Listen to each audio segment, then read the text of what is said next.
what do you feel about other plant-based stocks, or companies like, for instance, Beyond Meat? Nah. Hey everybody, and welcome to the PlantStock channel. I hope you're having a great day on this fine Sunday. 2 days ago, I had a really fun and interesting discussion with Emmanuel from Emmanuel Finance, the Contrarian investor. We talked about the chef, the Tattooed Chef company. Now, even though most of the discussion was centered around Tattooed Chef and the controversy that's been going on in the last couple of days, we still had a good discussion regarding Beyond Meat in comparison to the chef, but also in its own right and what kind of future we could see with Beyond Meat. Now, for you who are familiar with Emmanuel, you might know that he hasn't been really interested in Beyond Meat, thinking or feeling that Tattooed Chef is a much better company on paper. That's just something he's more interested in. So the question you have to ask yourself now is, could I persuade Emmanuel to think differently regarding Beyond Meat, that in itself is also a great company that's going to do well long term?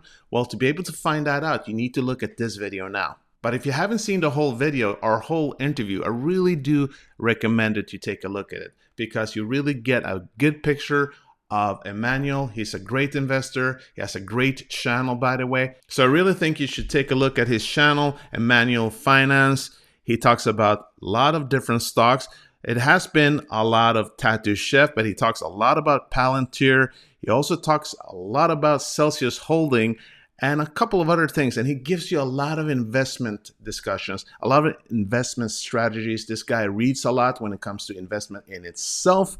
Really inspired by Peter Lynch and Warren Buffett, to name a few, but take a look at it. Now, before I let you watch the video, I would truly appreciate an early thumbs up to help spread the video to more people out there. And if you haven't subscribed to the channel yet, I would seriously consider doing it, especially if you're interested in plant-based companies like the Chef, Beyond Meat, Oatly, Very, to name a few. So make sure to subscribe and don't forget that bell button. Thank you, folks. I truly appreciate your help. Now, enjoy this interview here. I was going to ask you, so what do you feel about, and it's totally fine if you're not interested in that, but what do you feel about other plant-based stocks, or companies like, for instance, Beyond Meat? Nah. You know what? Yeah, let me give Beyond Meat some credit. Yeah. I think they're the trailblazers. They are the trailblazers in this industry, and I think my people who follow me on Instagram will know this, because I was researching the company. I liked the look of the company. Of course, I already know about the industry, and the final decision was a taste test. So my local supermarket had the Beyond Burgers. So I went there. First of all, I was very annoyed at the price. It was extremely expensive. I paid like £5 for 2 patties. I'm like, £2.50 for 1 patty. They are expensive. Really, so I don't know whether that kind of made me that clouded my judgment. But I was really annoyed at how much I had to pay. But I thought, you know what? Okay, keep an open mind. Woosa, maybe the burger is the best burger you ever have in your life. So my expectations were here, right, going into this. Yeah. So I made the burger, tried it. Not your cup of tea. Flushed it down, tried it again, spat it out. Nah. A true chef believer. I see it. I feel that way. So I mean, I'll stick with my fruit and veg. The organic greens. Yeah. That's right now Beyond Meat. It's not. I'm pretty heavy also in Beyond Meat. But I think it's two completely different companies. I know a lot of my subscribers that usually they're one or the other. And then we have some who are like me that are in both, kind of like almost hedging it. But I feel that they're we are catching Beyond Meat in terms of revenue. We're gonna catch them soon. Yeah. Because Beyond Meat, they expanded very, very quickly. Yeah, and they are, they're in bed with some big names. You know? And I look at their revenue growth, and I'm like, man, they should really be tearing this up. But it feels like it's slowing down a little bit. But I think I'm looking at their revenue now. So last year they made $406 million top line. Yep. you know, and they've been about for a while. Tattoo Chef's just really getting started, Yeah. and we're already surpassing half their market cap. Yeah, you're so gonna. we're gonna catch them, bro. I'm sorry, we're gonna catch them. We're catching. I get excited, like, yo, Beyond Meat, we're catching you guys. Me personally, I think it's when it comes to Beyond Meat, since I follow on quite, intensely. What I see is different, of course, because usually people say that when it comes to the chef, anyways, people who are really hardcore chef, they say, well, when the chef gets into plant-based meats more and more, they're gonna shut down Beyond. But I asked the question, like, well, what about when Beyond gets into the frozen section as well? Because the thing is, it's been a terrible year for Beyond, and that is because of the restaurants shutting down. I mean, the financials, the revenue would be totally different if they were open. Because what people don't see is that, yes, they went down when it comes to the restaurants, especially in the US and Europe, but they flew out of the scale when it comes to stores, about 200% 2020 when it comes to stores internationally, and about, I think, 44% in the US. So the question is, what is going to happen now when people start going out eating at restaurants? Because 50%, I think, 50% of the revenue is from restaurants. So when they open up now, when people take their vaccines, people are longing to get out there again. What's going to happen then? So that's a good point. That's a very good point. And local McDonald's, they've got like the plant burger. Sorry, they've got a Beyond Burger, like that. Beyond. They've merged the name, I think. Is it Burger King or is it McDonald's? One of them. One of the big names, pretty much. Yeah, McDonald's. The McDonald's. Yeah. So I mean, it is frightening. I'm sure they're gonna have a great quarter. Yeah. What people don't understand. That's a really good point. Yeah, and what people don't understand is that they made 3 huge deals this year. Basically, the biggest you can do in the food industry. They made a deal with PepsiCo. PepsiCo is the second largest food industry on the planet. It's like over 200 billion in market cap, and they're going to help them making the plant-based snacks, healthy snacks, and plant-based beverages. Now, what the heck do they mean with beverages when it's PepsiCo? Because let's face it, I mean, sodas, that's already plant-based. So, I mean, plant-based friendly. So I'm thinking maybe plant-based dairy, right? So, and that would be huge in itself. And then we have the McDonald's deal, which is going to be on a global scale for about 3 years. And think about the thousands and thousands of restaurants there. And then with Yum Brands. And Yum Brands, they own Taco Bell, KFC, and then we have, I always forget the Pizza Hut, of course. Oh, my cat is there. Yeah. So, hey, how you doing, Mowgli? So, well, you got to deal with Pizza Hut as well. Yeah, they do. So which means, and people don't understand, because these deals are not going to start until the end of this year. So we're not going to see those revenues until maybe next year. And for me, they're probably going to be humongous. So let me just put Beyond Meat on my watch list. Now I didn't know they were in bed with Pizza Hut as well. Yeah.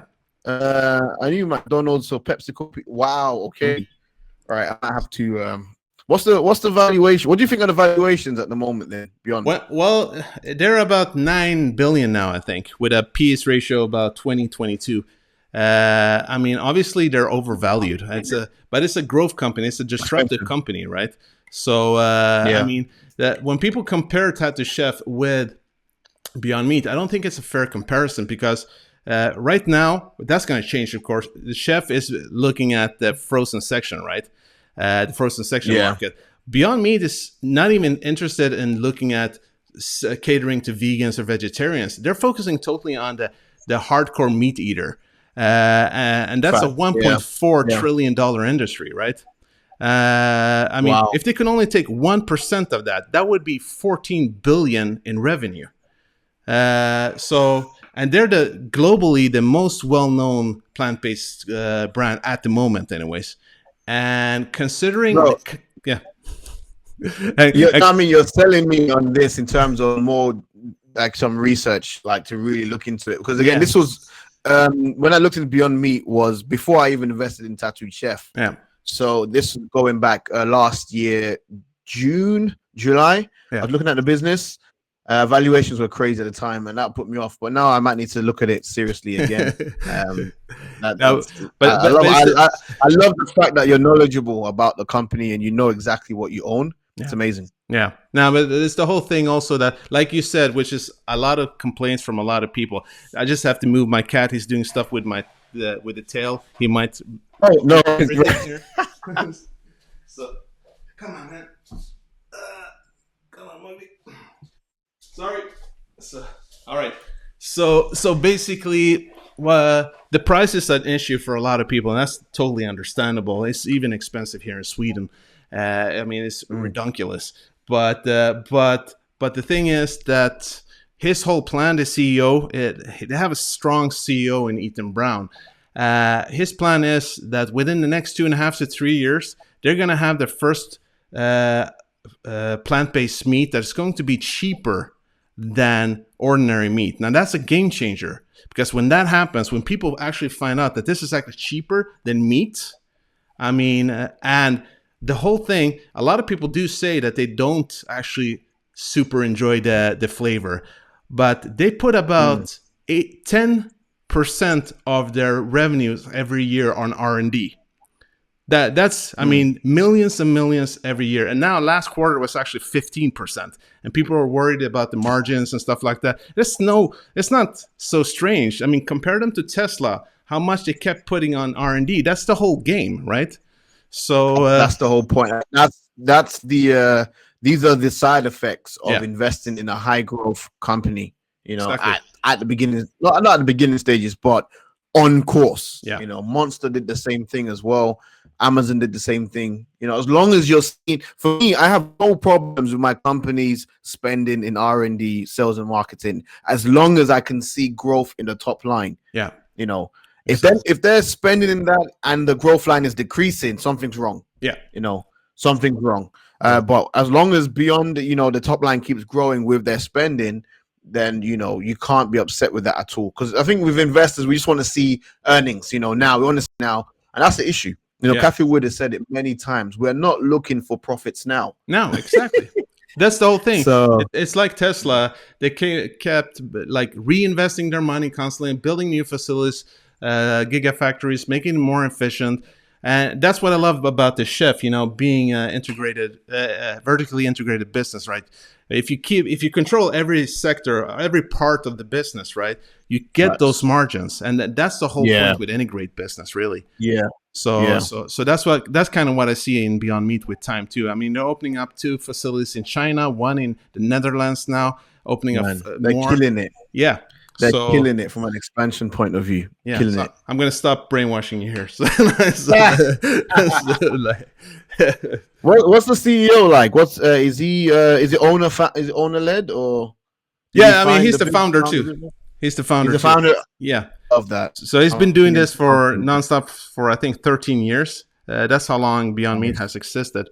I love founder-led businesses. Yeah, I love founder-led. That's the reason, because I kind of see him as the as the Elon Musk of the plant-based space, because he has such a vision, man. Because what people don't understand, and that's the whole thing with plant-based investing, you know, it's been such a huge craze regarding EVs and Tesla, of course, because they have this mission statement. They're going to change the world with sustainability. Yet no one talks about, and not Kathy Woods, not Shamat, and that drives me crazy. No one's talking about the largest problem with sustainability on the planet, which the UN and their researchers have been stating since 2006, and the World Watch, WWF, they're all stating the same thing, that there's nothing that contributes to the sustainability of the planet more than what you eat. The transport sector is a much smaller part, yet no one almost talks about that. And I understand why that is, because if it is something you do every day, 3 to 5 times a day, obviously you're gonna try to forget about that, because people talk about changing with cars, but really, what is more important? I mean, one is driving a car. It's not essential for most people anyways. Another is eating. Everyone has to eat, right? So you Yeah. eat 3 to 5 times a day. I mean, It's a need. It's not like it's not a desire. It's a need. exactly. So it's true. Exactly. It's true. So that's why I do see a lot of plant-based companies, including obviously the chef, as growth beasts. Because, but they're basically where Tesla was 5-6 years ago. No one cared about Tesla. It stood still for 5-6 years. We're just reinvesting, losing a lot of money constantly every year. I think it was 3-4 years ago they almost bankrupt because of different loans. Yeah. And Yep. but when everything hits in, that's when you fly up and you do a 10x in 1 year, right? Facts. So And that takes a lot of patience and belief, conviction as well. yeah. And patience again. That it's very Warren not Warren Buffett, Charlie Munger said many times that the big money is not in the buying and the selling, but it's in the waiting. Exactly. And this is key to investing in high growth stocks that are at the beginning of their trajectory. Definitely. Of their growth. Definitely. Yeah. And Beyond Meat, I'll look into it again. I really like the way you spoke about Beyond Meat. Very passionate, and the fact that we're both in Tattoo Chef, shows that we have similar vision and similar ideas. Yeah. So it's definitely on my top of my list to research this weekend. Superman. So, but I hope to see you soon then and talk to you soon. And thanks for everything you're doing, man.